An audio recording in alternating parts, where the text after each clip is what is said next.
Buat kalian yang udah pernah nonton review manga One Punch Man Season 3 di channel lain, tidak dianjurkan untuk menonton video ini. Karena video ini dibuat untuk project review manga One Punch Man lanjutan dari Season 2 sampai manga terbaru. Dan mungkin penjabarannya sedikit lebih detail dari channel lainnya. Tapi jika kalian belum pernah nonton dan pengen dapat review dengan gaya penyampaian yang simple, nyaman, dan mungkin mudah dipahami, silahkan tonton video ini sampai habis. Oh iya, jangan lupa pas nonton pakai headset, earphone, atau sejenisnya ya guys, biar feel-nya lebih dapat. Thank you.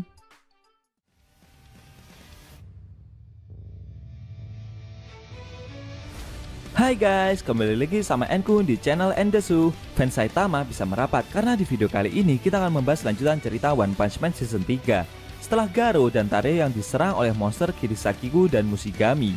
Lebih tepatnya, kita akan mereview manga One Punch Man chapter 88 versi Read OPM atau versi manga stream. Dan buat kamu yang belum lihat review chapter sebelumnya, bisa klik link di pojok kanan atas video ini ya. Nah, di chapter 88 ini petualangan Garo kembali berlanjut. Dia telah gagal menjadi salah satu eksekutif asosiasi monster karena dipukul oleh Saitama hingga pingsan dan memilih untuk melindungi Tareo dari serangan para monster. Penasaran? Oke, langsung aja kita bahas. Let's go!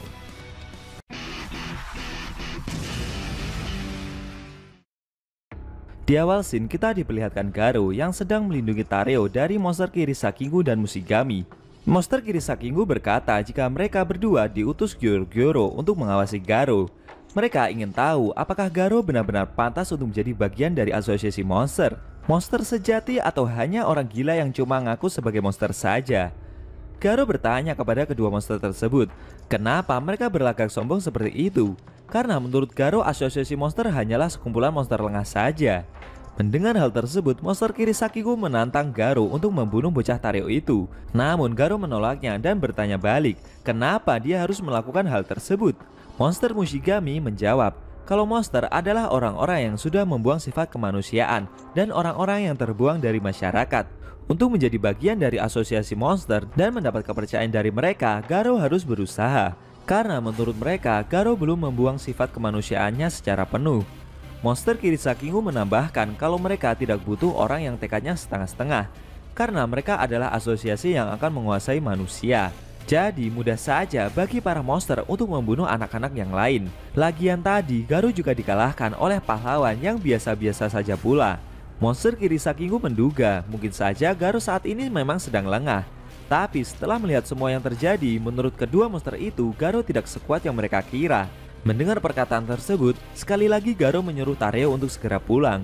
Namun Tareo ketakutan dan kakinya gemetaran sampai-sampai tidak bisa bergerak. Namun kali ini Garo naik pitam. Sambil berteriak memarahi Tareo, dia menyuruh bocah tersebut untuk menjadi anak yang kuat agar bisa melindungi dirinya sendiri. Garo mengancam Tareo kalau setelah ini dia tidak akan pernah menolong bocah itu lagi. Jika berdiri saja Tareo sudah tidak bisa. Sambil membuang buku yang Tareo genggam, Garo terus memarahi bocah tersebut. Dia meminta Tareo untuk menjadi bocah yang kuat. Saat dimarahi seperti itu, Tareo teringat momen di mana Garo sempat memberikan beberapa nasihat saat mereka bertemu di gudang tua sebelumnya. Garo kembali berteriak dan meminta Tareo untuk segera berdiri. Hasilnya bocah tersebut berhenti gemetaran dan dia akhirnya bisa berdiri sambil menahan tangisannya itu. Akan tetapi, secara tak terduga monster Kirisakigu menyerang Tareo dengan menghunuskan pedangnya. Namun dengan sigap Garo menahan serangan tersebut dengan kedua tangannya. Lalu mengangkat si monster dan menendang perutnya ke atas dengan sangat keras, membuat monster Kirisakigu terlempar cukup jauh. Akan tetapi si monster dapat kembali berdiri dengan normal. Melihat kejadian barusan, Tareo akhirnya berlari meninggalkan Garo bertarung sendirian. Monster Kirisakigu berkata jika Garo sudah membuat kesalahan dengan menjadikan mereka sebagai musuhnya. Monster Mushigami menambahkan dia sudah menduga kalau Garo orang seperti itu, karena dari kemarin dia tidak pernah membunuh seorang pun. Padahal sebelumnya dia sudah mengaku sebagai pemburu pahlawan. Sambil memasang kuda-kuda mau bertarung, Garo menjawab jika dia hanya tidak suka dengan cara yang dilakukan oleh asosiasi monster saja. Lalu kedua monster itu menyerang Garo secara bersamaan. Bagaimana nasib sang pemburu pahlawan Garo selanjutnya? Sayang sekali scene harus berpindah ke markas asosiasi monster. Diperlihatkan monster Phoenix Man yang sedang menemui Gyoro di dalam ruang pribadinya. Monster tersebut bertanya kepada Gyoro, kenapa dia menyuruh Kirisakigu dan Mushigami untuk membuntuti Garo. Karena menurut Phoenix Man, pekerjaan dari mereka sebenarnya adalah tipe petarung, bukannya sebagai pengawas. Selain itu, kedua monster tersebut bukanlah monster yang selalu patuh akan suatu perintah. Terutama monster Kirisakingu yang menurut Phoenix Man adalah monster yang sangat menikmati momen pembunuhan dan menyiksa mangsanya sampai dia merasa puas. Kyuro menjawab jika dia menyuruh kedua monster itu agar sebagai perangsang untuk Garo yang masih bimbang. Karena menurut Kyuro ini adalah cobaan untuk Garo yang masih belum matang. Dan hal pertama yang harus Garo rasakan adalah merasakan sakit yang luar biasa secara fisik dan batin. Phoenix Man tidak paham apa yang sebenarnya sedang Kyuro manfaatkan dan melakukan eksperimen seperti apa dari seorang Garo. Kyuro menjawab kalau dia tidak melakukan apa-apa dan cuma penasaran saja. Kyuro memberitahu Phoenix Man suatu rahasia besar jika Lord Orochi dulunya juga seorang manusia biasa, sama seperti Garo. Dia adalah makhluk mutakhir yang tercipta dari segala pengalaman pahit dan pengorbanan hidup. Serta yang paling mencengangkan, Kyuro bercerita kalau yang menciptakan Lord Orochi adalah dirinya sendiri. Mendengar hal tersebut, Phoenix Man langsung terkejut dan tidak menyangka dengan kenyataan yang dia dengar barusan. Kyuro menambahkan jika Garo juga memiliki potensi besar untuk menjadi seperti Lord Orochi, dan menurutnya hanya dia sendiri saja yang bisa meraciknya dengan benar. Lalu scene berpindah lagi. Kali ini diperlihatkan Zombie Man yang sedang menyelidiki monster gorila yang sebelumnya dia ikuti. Si Zombie Man memperhatikan tempat persembunyian dari monster tersebut. Dia merasa kalau tidak ada gerakan dari lingkungan markas yang monster itu masuki. Setelah melihat situasi yang cukup aman, Zombie Man memberanikan diri untuk menyerang markas tersebut.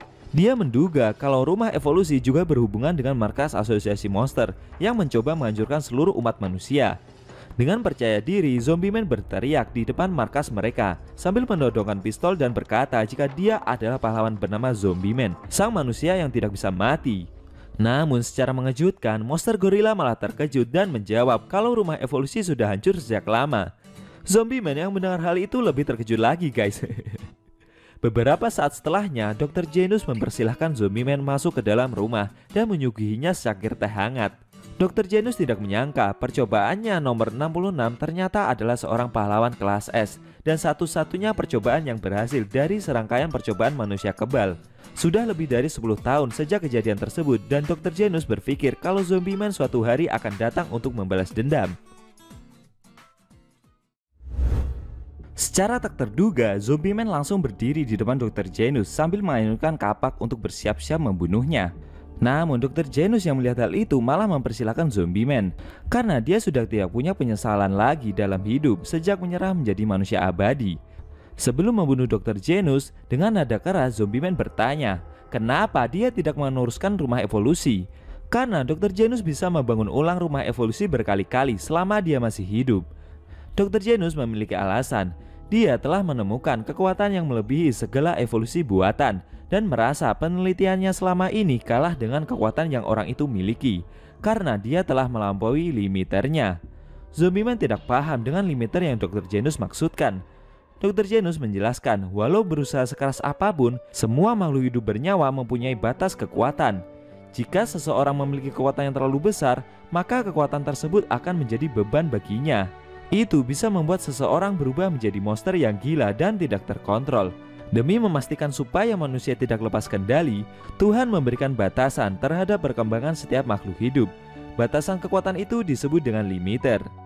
Tapi ada orang yang telah melampaui limiter itu dengan berkali-kali memaksakan dirinya ketika dia berada di ambang batas kekuatannya.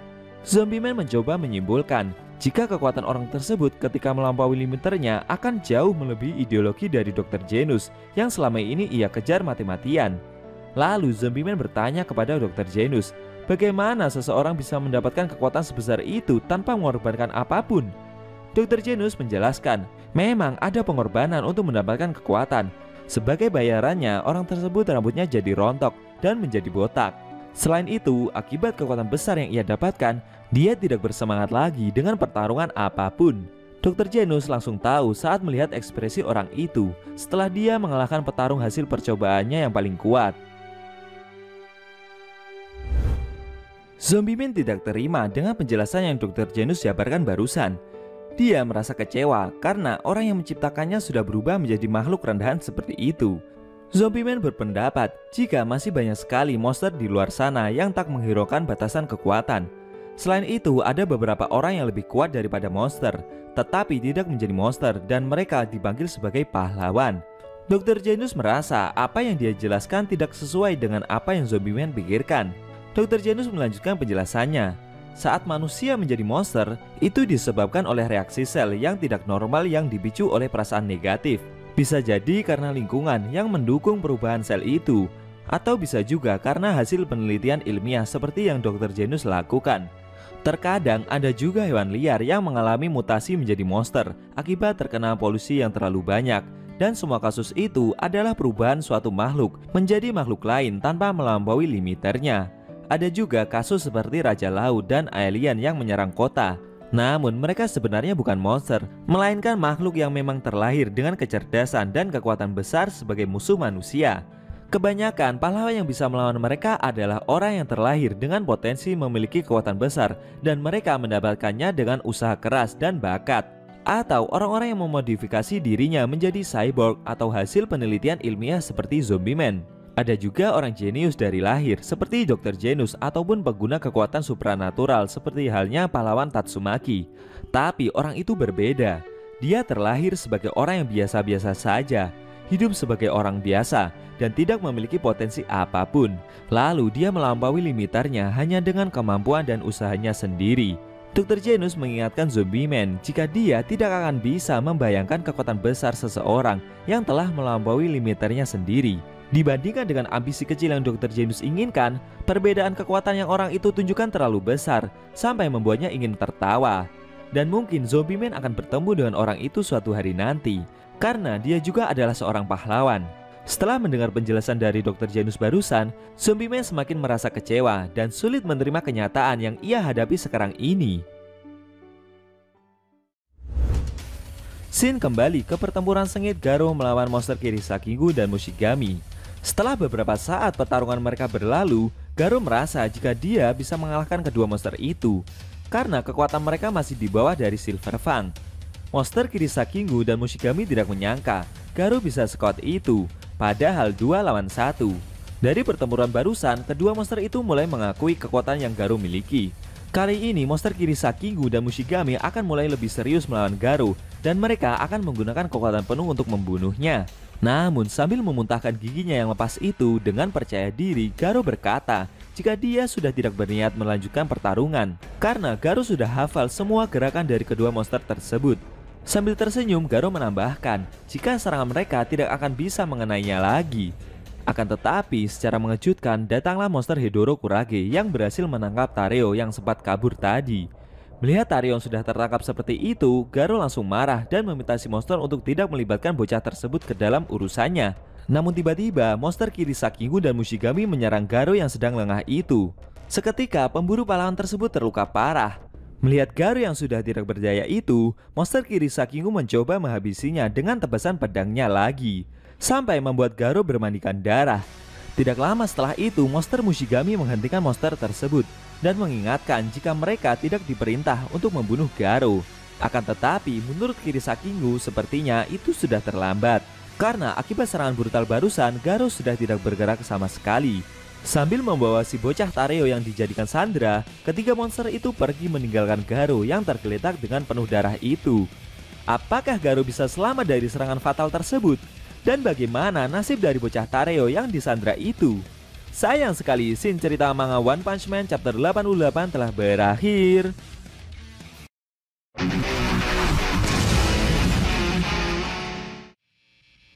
Oke guys, itu tadi review manga One Punch Man chapter 88 yang ending scene-nya memperlihatkan Garo yang dihabisi oleh monster Kirisakigu dan membuatnya terluka amat sangat parah. Bagaimana menurut kamu? Jangan lupa tinggalkan komentar kalian ya. Klik subscribe lalu tekan loncengnya juga ya guys. Ingat tekan lonceng biar kalian langsung dapat notifikasi jika kita upload video terbaru. Oh ya, video ini boleh di-share ke teman-teman kalian juga kok. Hitung-hitung biar channel Andesu makin rame dan makin dikenal banyak orang. Kalau mau nonton review sebelum atau selanjutnya bisa klik link di deskripsi. Linknya udah Mimin taruh di sana kok. Buat kalian yang punya Instagram jangan lupa follow IG Mimin juga ya guys. Oke?